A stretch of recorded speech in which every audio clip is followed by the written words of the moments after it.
to Tech to Sustain, Conversations for a Greener Tomorrow. My name is Aoife Walsh, and today we'll be discussing the changing consumer and end user sentiment around sustainability and what that means for enterprises and industries across the world. I'm joined by an esteemed panel of guests, and we will be discussing the implications for all of their organizations and how they are tackling these challenges. In episode 1, we will discuss the roles and responsibilities of leaders and how they are adapting to the changing environment around sustainability and how they're infusing sustainability into their day-to-day businesses. And I am delighted to moderate this session today.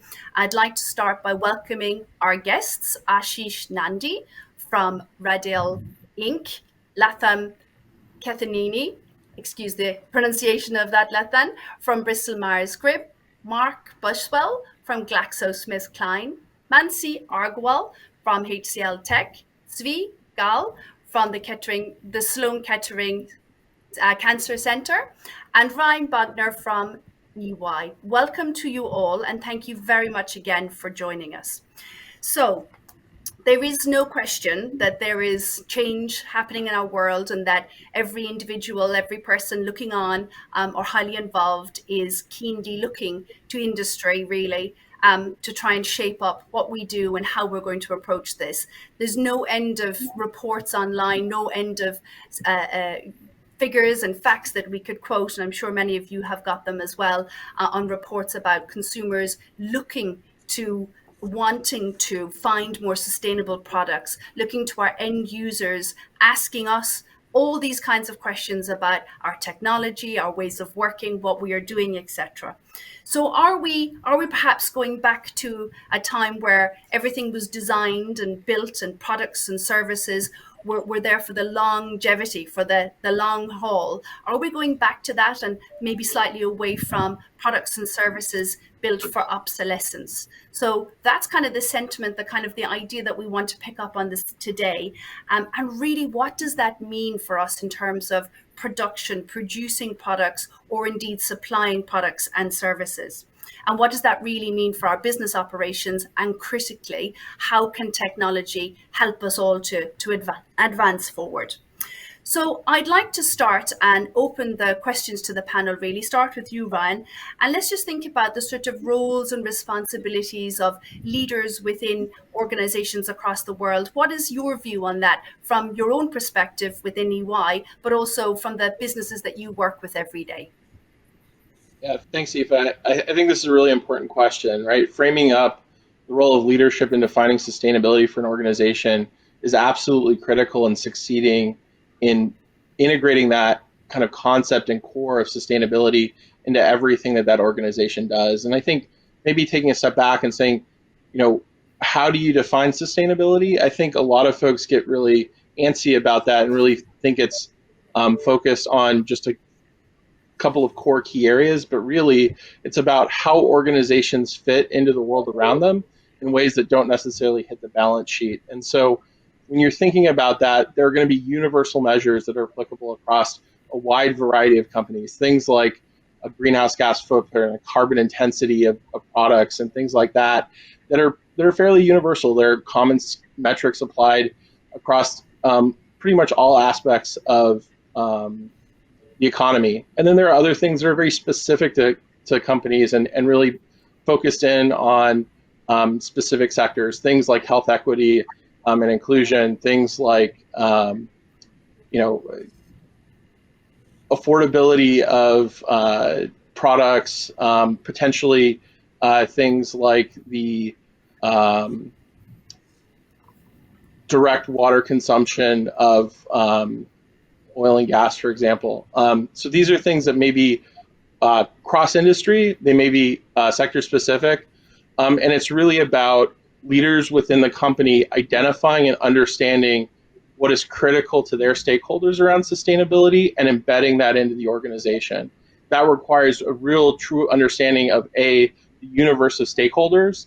So making sure that you're incorporating not only your shareholders, but also your employees, your customers,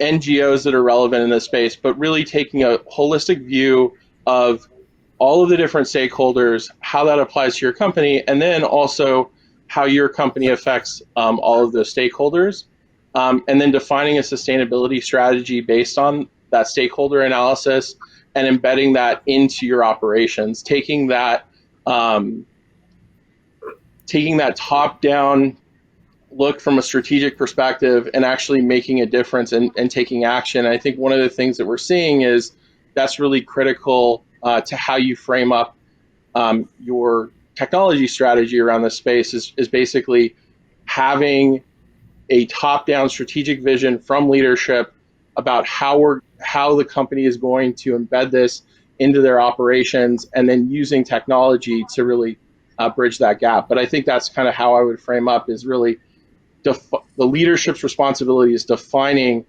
the key areas of focus, the critical stakeholders, and then embedding actions into the organization from an operational perspective. Well, I could see Latha nodding vigorously and agreeing with Yeah. that sentiment. Latha, do you want to just comment on that, please? Yes, very aligned with what Ryan mentioned.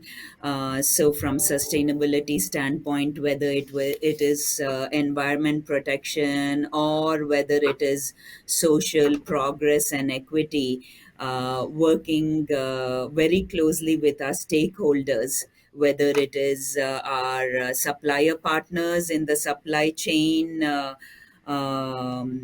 Pathways, or whether it is our NGOs that you talked about, Ryan. So it's critical to make sure that our stakeholders are engaged along the way. And from a responsibility standpoint, we are looking at all of us, each and every one of us have responsibilities to contribute to sustainability. But from a leadership standpoint, we at Bristol Myers Squibb have our top-down strategic goals and vision set from our CEO himself down to each and every one of us, so that we are making sure that we are defining bold goals.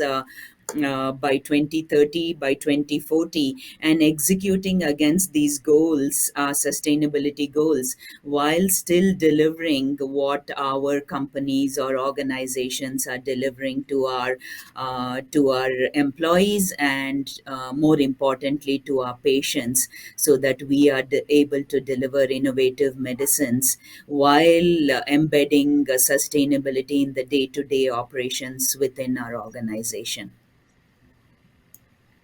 That covers such a broad perspective of all of the different elements, but in a very specific way within your industry.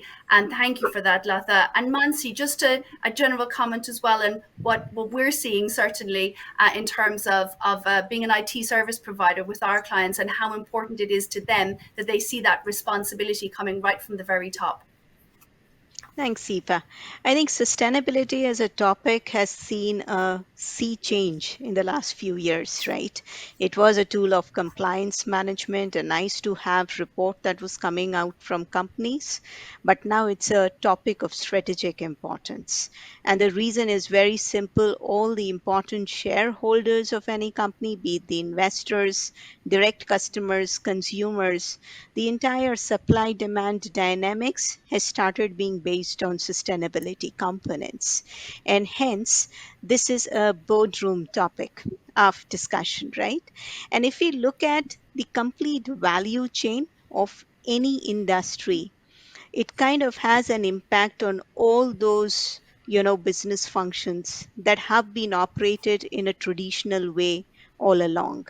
Now it's the time where companies, and obviously this needs to be led by the leadership, because they can drive that top down culture, the whole sea change in an organization of breaking down those traditional ways of producing products, operations, managing supply chains.